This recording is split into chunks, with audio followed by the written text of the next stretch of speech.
આપણી દુનિયા જે રીતે વીજળી વાપરે છે એ રીત હવે બદલાઈ રહી છે. પહેલાં મોટા મોટા પાવર પ્લાન્ટ્સ હતા, પણ હવે આપણા ઘરો અને મહોલ્લાઓમાં જ વીજળી બની રહી છે. પણ સવાલ એ છે કે આ નવી ઊર્જા ક્રાંતિ આપણી પાવર ગ્રીડને વધુ મજબૂત બનાવશે કે પછી એને ભાંગીને ભૂકો કરી નાખશે? ચાલો આ રસપ્રદ વિષયમાં ઊંડા ઉતરીએ. થોડું વિચિત્ર લાગે નહીં? મતલબ આપણે તો એવું જ સાંભળતા આવ્યા છીએ કે સોલર પેનલ્સ તો પર્યાવરણ માટે એકદમ બેસ્ટ છે. પણ જરા વિચારો, જ્યારે લાખો ઘરો પોતે જ વીજળી બનાવીને ગ્રીડમાં પાછી મોકલવાનું શરૂ કરે તો આપણી આ દાયકાઓ જૂની પાવર ગ્રીડનું શું થશે? શું એ આટલો બધો ભાર સહન કરી શકશે? તો આ જે આખી નવી ક્રાંતિ છે એના કેન્દ્રમાં છે વિતરિત ઊર્જા સંસાધનો, જેને ટૂંકમાં DRS કહેવાય છે. અને સમજી લો, આ કોઈ એક ટેકનોલોજી નથી, પણ ઊર્જા વિશે વિચારવાની એક બિલકુલ નવી જ રીત છે. જોઈએ કે આમાં શું શું આવે છે. સૌથી પહેલાં અને સૌથી જાણીતું ઉદાહરણ છે સોલર PV પેનલ્સ. આપણી છત પર લાગેલી આ પેનલ્સ સીધી સૂર્યની શક્તિનો ઉપયોગ કરીને વીજળી બનાવે છે.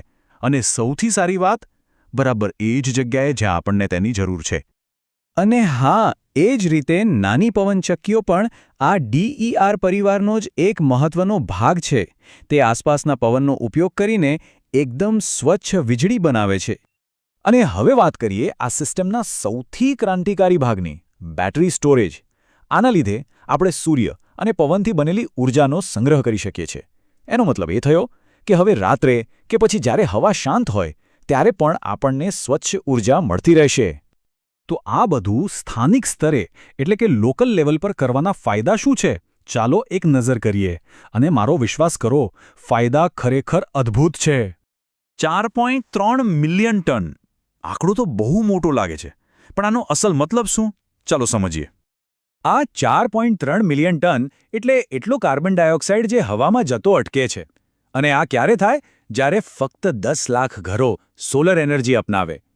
આની અસર એટલી મોટી છે કે જાણે તમે 880,000 ગાડીઓને રસ્તા પરથી હંમેશા માટે હટાવી દીધી હોય.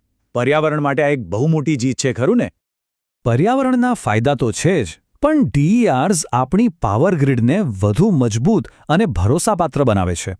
જરા વિચારો, જ્યારે કોઈ વાવાઝોડું આવે અને મુખ્ય પાવર લાઇનો તૂટી જાય, ત્યારે આવા સ્થાનિક ઊર્જાના સ્ત્રોતો આખા વિસ્તારને અંધારામાં ડૂબી જતા બચાવી શકે છે. અને આ કોઈ કાલ્પનિક વાત નથી હો. 2019માં જ્યારે હરિકેન ડોરિયન આવ્યું ત્યારે મુખ્ય ગ્રીડ તો ઠપ થઈ ગઈ હતી, પણ ઓક્રાકોક આઇલેન્ડની જે સ્થાનિક માઇક્રોગ્રીડ હતી, જે સોલર અને બેટરી પર ચાલતી હતી, એણે ફક્ત 3 જ દિવસમાં આખા વિસ્તારમાં વીજળી પાછી લાવી દીધી. આ છે લોકલ પાવરની અસલી તાકાત. સ્વચ્છ ઊર્જા, મજબૂત ગ્રીડ. અત્યાર સુધી તો બધું એકદમ પરફેક્ટ લાગે છે, બરાબર? પણ વાર્તામાં હવે એક મોટો ટ્વિસ્ટ છે. આપણી જે જૂની પાવર ગ્રીડ છે એ આ નવી ટેકનોલોજીના ચમકારા માટે બિલકુલ તૈયાર જ નથી. આને સમજવાની સૌથી સહેલી રીત છે ટ્રાફિકનું ઉદાહરણ. જૂની ગ્રીડ એક વન વે રોડ જેવી છે. વીજળી મોટા પાવર પ્લાન્ટથી આપણા ઘર સુધી આવે છે. બસ વાત પૂરી. પણ DERS સાથે આ ગ્રીડ એક ટુ વે હાઈવે બની જાય છે. વીજળી આવે પણ છે અને જાય પણ છે. અને પ્રોબ્લેમ એ છે કે આપણી સિસ્ટમ આ ટુ વે ટ્રાફિક માટે બનેલી જ નથી. હવે વિચારો કે જ્યારે કોઈ વન વે રોડ પર બંને બાજુથી ટ્રાફિક લાવવાની કોશિશ કરવામાં આવે તો શું થાય? સ્વાભાવિક છે કે અકસ્માત જ થાય. અહીં પણ એવું જ થાય છે. વીજળી ઊંધી દિશામાં વહેવા લાગે છે. વોલ્ટેજ ખતરનાક રીતે વધઘટ કરવા લાગે છે. અને સૌથી મોટી વાત, આપણી જે સેફટી સિસ્ટમ્સ છે, જે આપણને બચાવવા માટે બનેલી છે, એ પોતે જ કન્ફ્યુઝ થઈ જાય છે. અને હા, આ એક ખૂબ જ મોટી સમસ્યા છે. આને એક હાઈવે તરીકે વિચારો, જેની 3 લેન છે. જો બધી સોલર પેનલ પોતાની વીજળી ફક્ત એક જ લેનમાં મોકલવા લાગે તો એ લેનમાં ટ્રાફિક જામ થઈ જશે, જ્યારે બાકીની લેન ખાલી રહેશે. વીજળીની દુનિયામાં આને વોલ્ટેજ અસંતુલન કહેવાય છે. જો આ અસંતુલન 3%થી વધી જાય તો તે આપણા ટીવી, ફ્રિજ જેવા મોંઘા ઉપકરણોને નુકસાન પહોંચાડી શકે છે અને આખી ગ્રીડને અસ્થિર કરી શકે છે. આનો અર્થ એકદમ સ્પષ્ટ છે.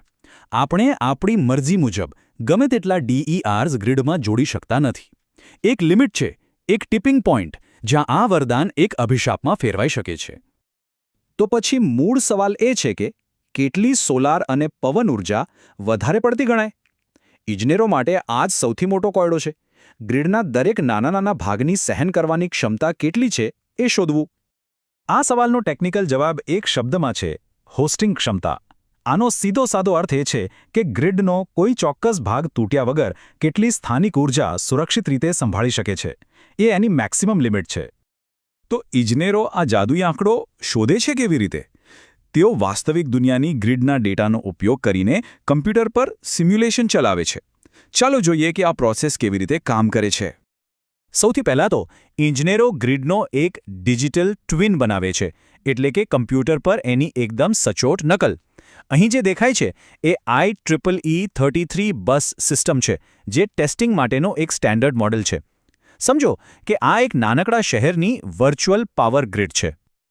આખી પ્રક્રિયા ખરેખર ખૂબ જ રસપ્રદ છે. ઇજનેરો સૌથી ખરાબ પરિસ્થિતિનું સિમ્યુલેશન કરે છે, જેમ કે ઉનાળાની બપોર જ્યારે સૂર્ય બરાબર માથા પર હોય અને મોટાભાગના લોકો ઘરે ન હોવાથી વીજળીનો વપરાશ ખૂબ ઓછો હોય.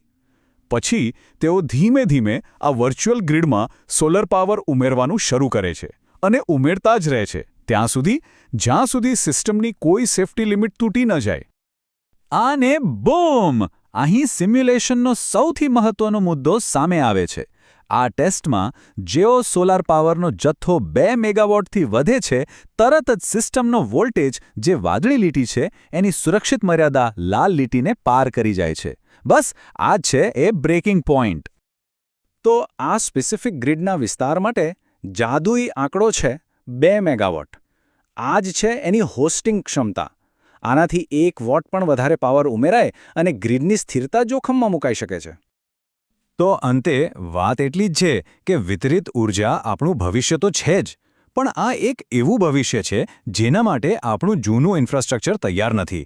હવે અસલી પડકાર નવી સોલર પેનલ કે પવનચક્કી બનાવવાનો નથી, પણ એક એવી સ્માર્ટ ગ્રીડ બનાવવાનો છે જે લવચીક હોય, બુદ્ધિશાળી હોય અને આ નવી ઊર્જા ક્રાંતિના ટુ વે ટ્રાફિકને સરળતાથી સંભાળી શકે.